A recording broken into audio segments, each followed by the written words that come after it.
Most people lose not because they are weak, but because they cannot control their emotions when challenged. Think about the last time you watched someone who was completely right lose an argument. They had the facts, they had the logic, but the moment the pressure hit, they cracked.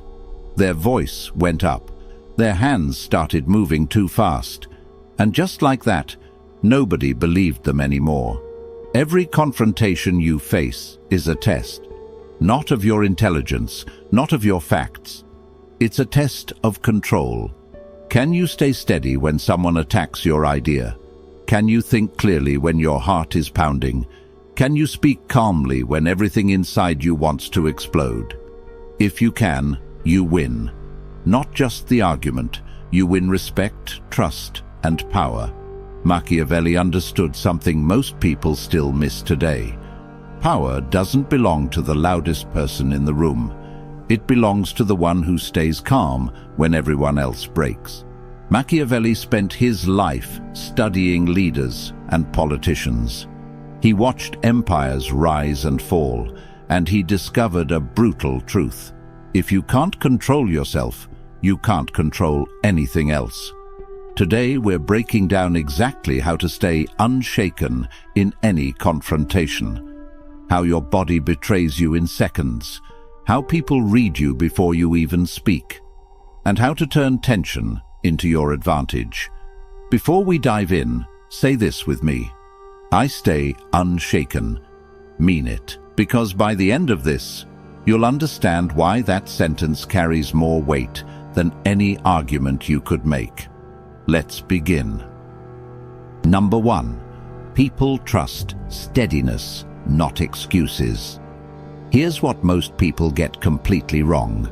They think confrontations are won with the right words. They rehearse their defense. They prepare their facts.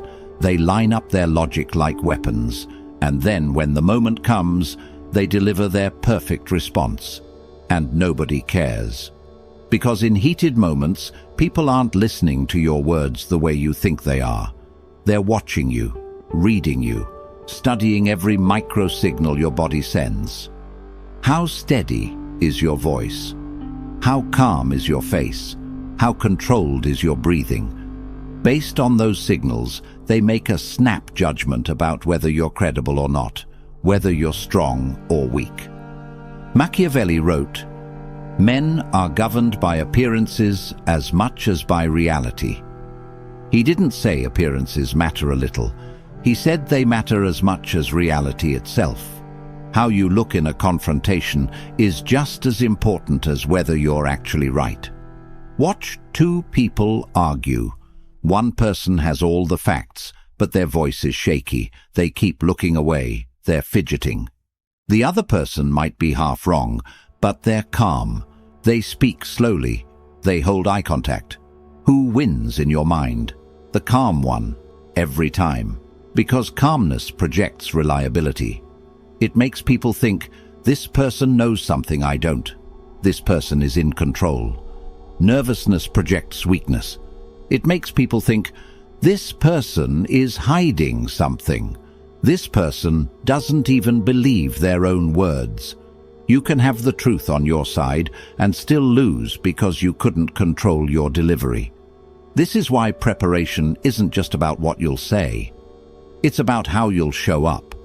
When someone challenges you, your first job isn't to defend yourself. Your first job is to stay steady. If your tone is calm, you appear credible, even without the perfect answer. People will wait for a calm person to speak. They'll give them the benefit of the doubt, but they won't wait for someone who's panicking. Think about job interviews.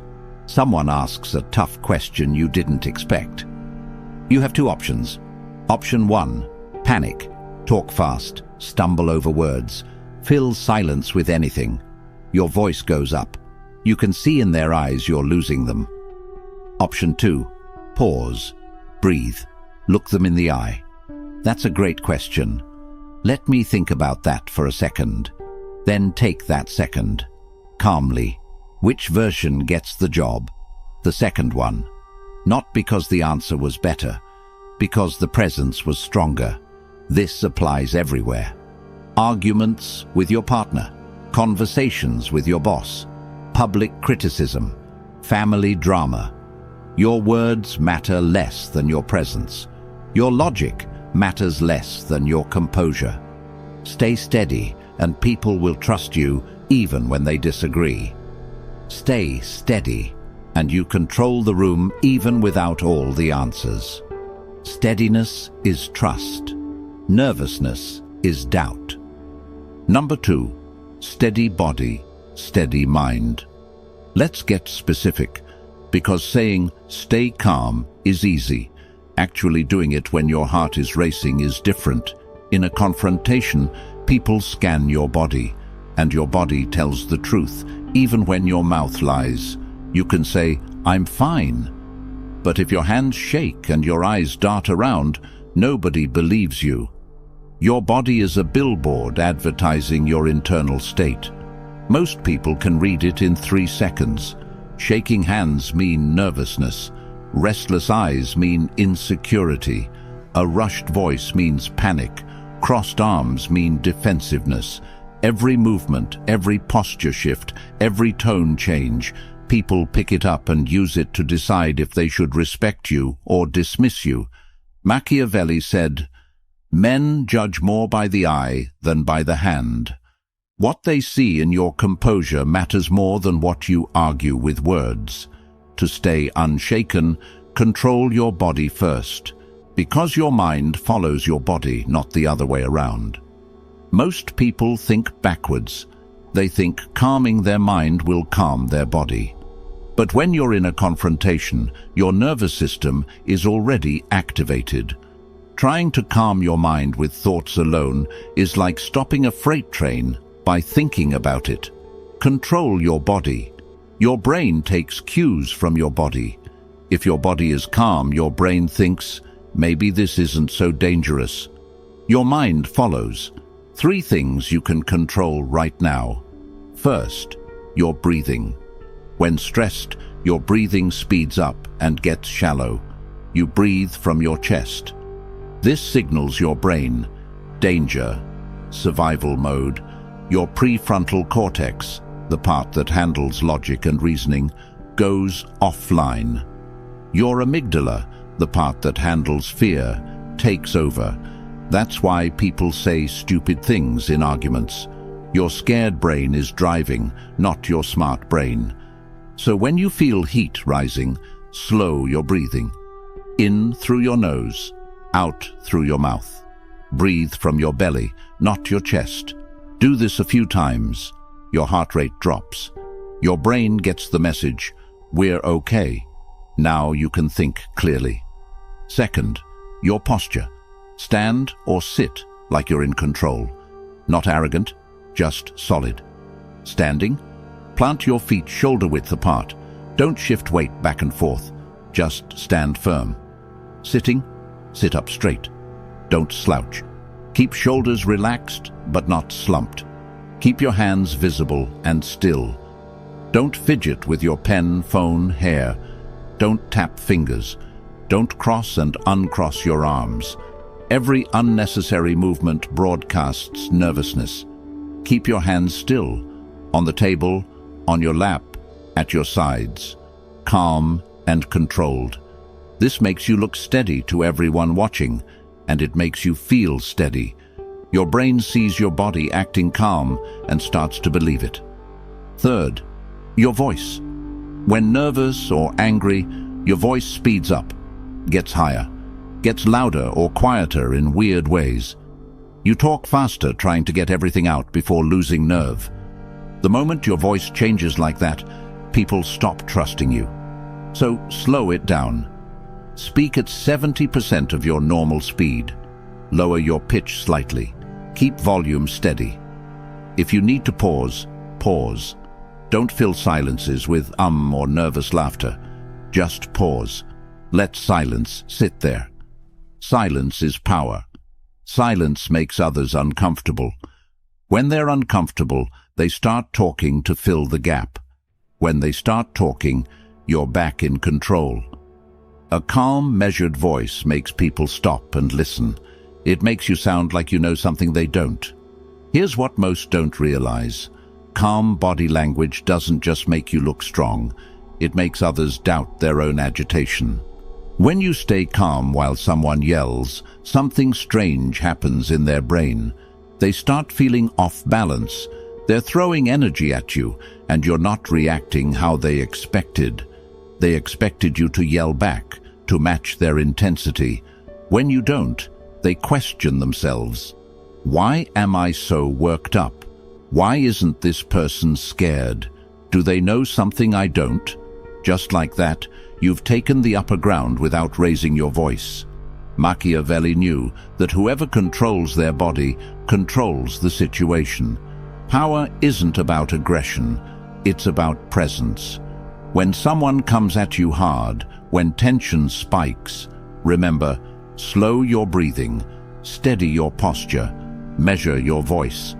Master your body and your mind follows. Master both, and no one can shake you. Number 3. Detachment creates clarity. Let's talk about taking things personally. Someone criticizes you, questions your competence, and immediately you feel it in your chest. That heat, that defensiveness, that voice screaming, "How dare they?" From that moment, you're not thinking clearly anymore.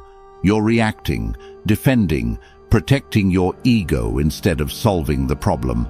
That's when you lose. The moment you take something personally, you stop being strategic. You stop thinking ahead. You stop seeing the bigger picture.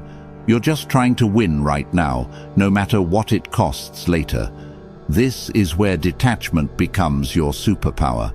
Detachment doesn't mean you don't care. It means you don't let emotions hijack your brain when you need it most. It means stepping back for a second, even mid-confrontation, and seeing the situation as an observer, not a victim. Machiavelli once said, "A wise man acts as he must, not as he feels." Acts as he must, not as he feels. Not what makes you feel better, not what satisfies your ego, what you must do to get the outcome you actually want. Most times that means staying calm, staying detached, and responding intelligently instead of emotionally. For example, you're in a meeting. You've worked on a project for weeks. You present your idea. Then someone, David, tears it apart in front of everyone. "I don't think this will work. It's not realistic. We've tried things like this before." Two choices. 1. Take it personally. Get defensive. Your voice tightens. "Actually, David, if you'd read the full proposal, you'd see I address those concerns. This is nothing like before." Now, the room's tense. Everyone's uncomfortable.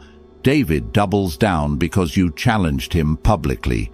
Even if you're right, you look bad because you couldn't handle criticism without getting emotional. 2. Detach. Realize David's comment isn't personal, it's just information. Maybe he has a valid concern. Maybe he's being difficult. Either way, doesn't matter. You're not here to defend your ego. You're here to make the best decision. So, you pause, nod. "That's a fair point, David. What specifically concerns you most? Let's dig into that." Watch what happens. Tension drops. The room sees you as reasonable. David either explains his concern properly, helping you improve the idea, or backs down because he doesn't have a good reason. Either way, you win. Not by fighting, by staying detached. See the difference? First version, acting as you felt, defensive, attacked, emotional. Second version, acting as you must, strategic, calm, focused on outcome. That's detachment. Detachment also protects you from saying things you'll regret. How many times have you said something harsh in the heat of the moment, then spent days wishing you could take it back? That happens because you weren't detached. You were inside your emotions, and your emotions wanted to hurt, to win, to strike back. Once words are out, they're out. You can apologize, explain, but you can't undo damage. Detachment gives you space to think, space to choose words carefully, space to ask, will what I'm about to say help me or hurt me long term? Most times, hurt. So you don't say it. Instead, you respond intelligently. Stay on point. Keep your goal in mind. The more you practice detachment, the less effort it takes. At first, it's hard. You actively remind yourself to step back, breathe, not take things personally. Over time, it becomes automatic. You notice the moment your emotions spike. You catch yourself before reacting. You pause, detach, then respond. That pause, that tiny space between stimulus and response, is where your power lives. In that pause, you're not a victim. You're not reacting blindly. You're choosing your response. When you're choosing, you're in control. One more example. Someone insults you, questions your intelligence, disrespects you in front of others. Your instinct? Fire back. Defend yourself. Prove them wrong. Make them pay. But if you're detached, you see it differently. This person is trying to provoke you. They want you to lose control. They want you to look bad.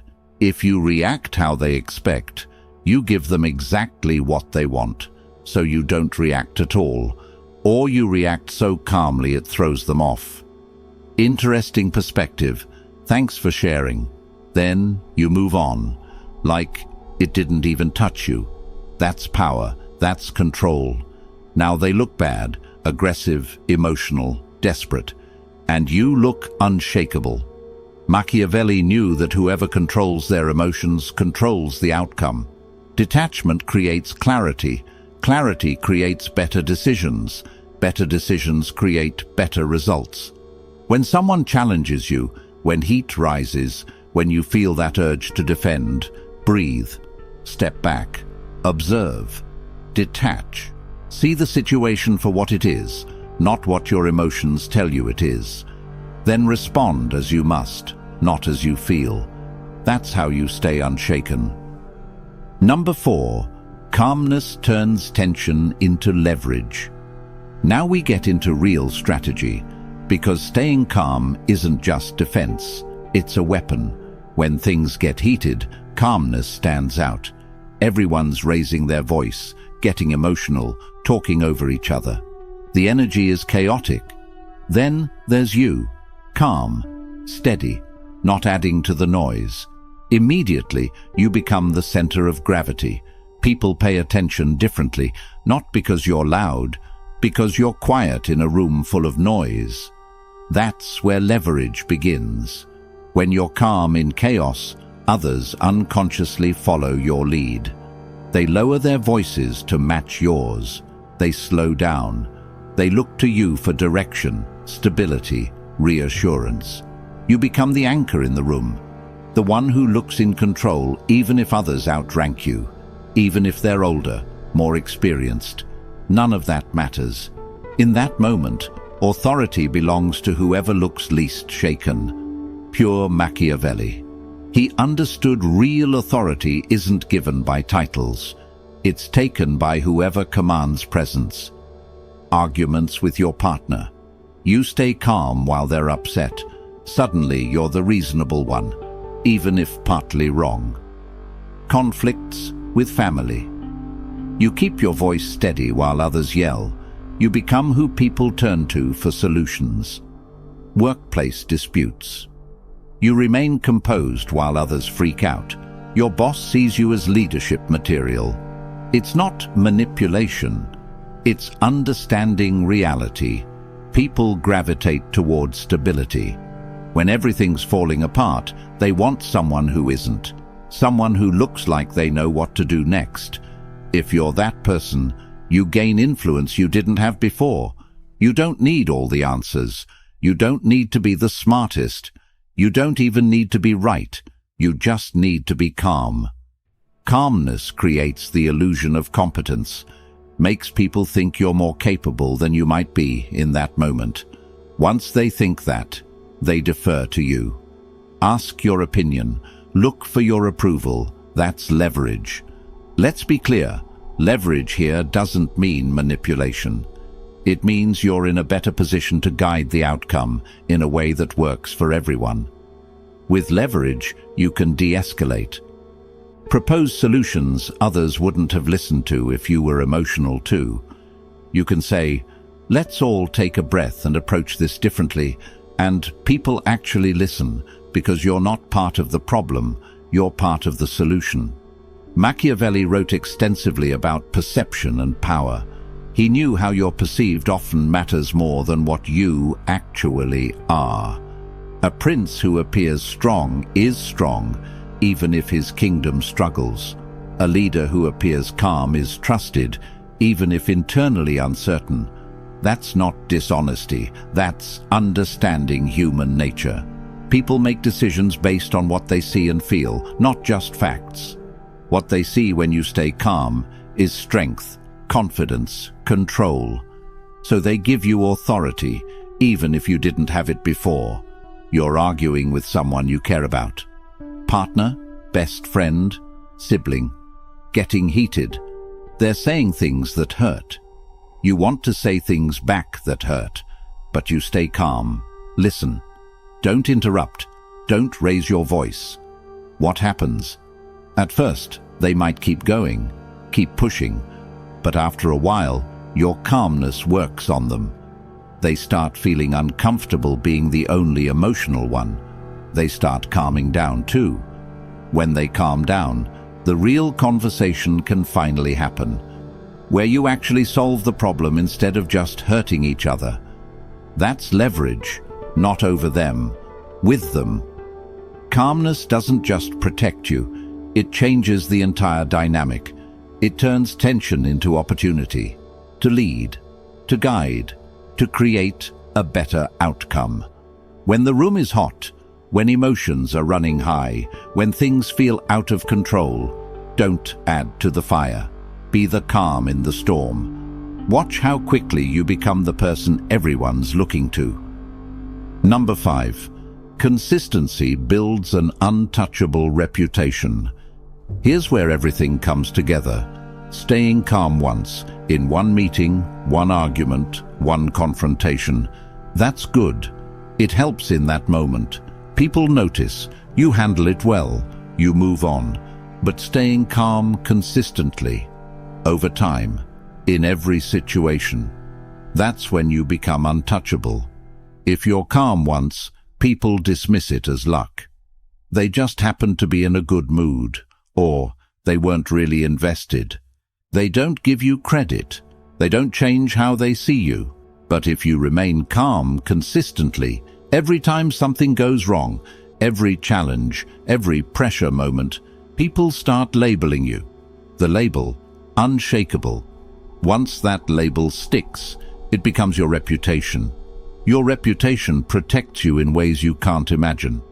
When you have a reputation for staying calm under pressure, people stop trying to pressure you. They know it won't work. Raising their voice won't rattle you. Aggressive tactics, threats, emotional manipulation, none of it will move you. So they stop wasting energy. They approach you differently, with respect, professionalism, their best behavior, because they know that's the only way to get through to you. Your calmness becomes a shield. It filters out nonsense before it even reaches you. Think about someone you know who never loses their cool. Really, never. No matter what. How do people treat that person? Carefully, with respect, because everyone knows that person won't react like most people do. Now think about someone always blowing up, always emotional, always losing control. How do people treat them? With caution, sure, but not respect. They see them as unpredictable, unreliable, someone to avoid. That's the difference reputation makes. Machiavelli understood this. He knew consistency separates respected leaders from forgotten ones. A prince who is sometimes cruel, sometimes merciful, confuses people. They don't know what to expect. When people don't know what to expect, they don't trust you. But a prince who is consistently measured, consistently firm, consistently calm. People know exactly what they're getting. That predictability builds trust. Even if they don't always like your decisions, they respect your consistency. Same applies to you. When you're consistently calm, people learn that's who you are. Not a mood, not a one-time thing. Your character.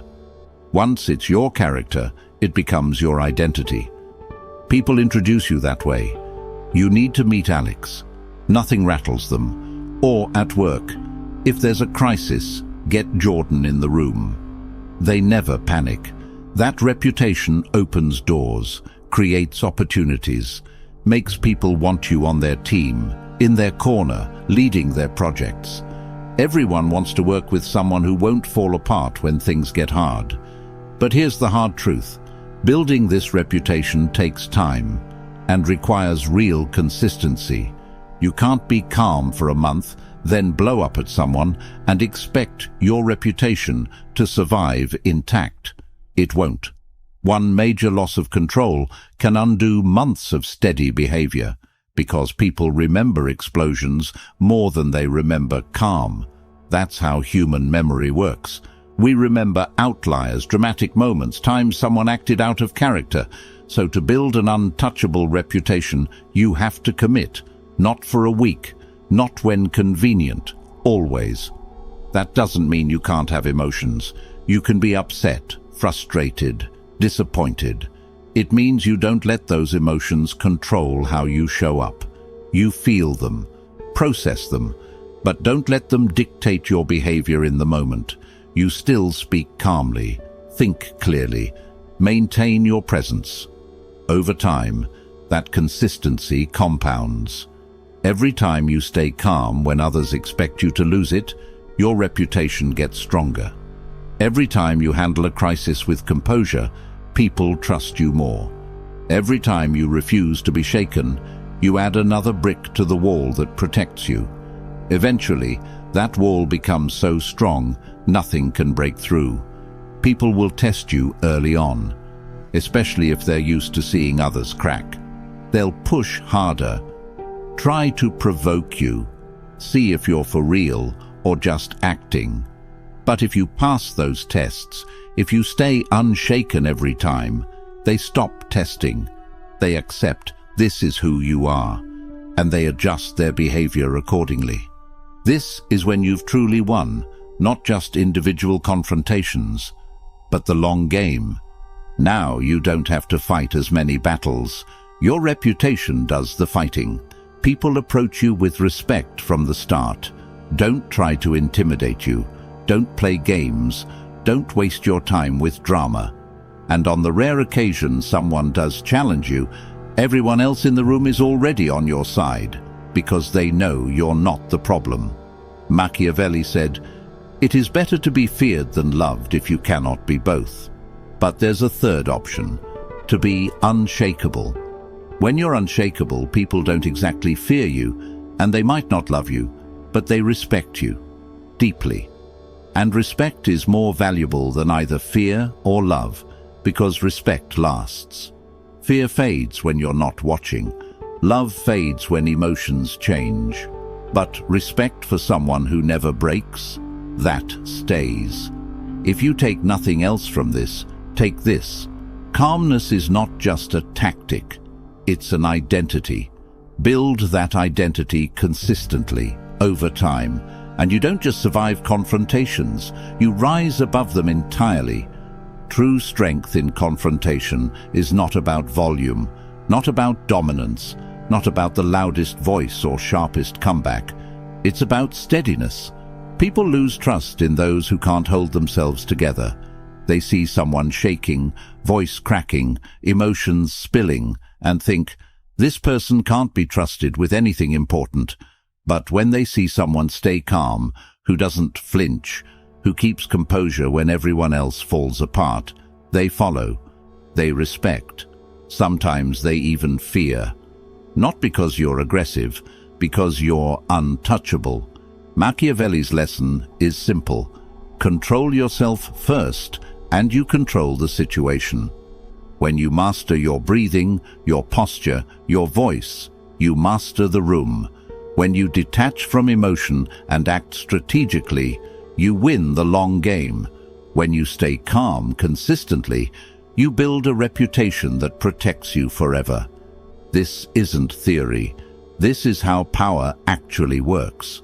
The person who stays unshaken doesn't need to be the smartest, the strongest, or the most experienced. They just need to be the one who doesn't break. And over time, that becomes everything. So remember, you don't win arguments by being louder. You win by being untouchable. Practice this in small moments first. When someone cuts you off in traffic, when a colleague snaps at you, when family pushes your buttons, stay calm, breathe slow, speak steady, detach.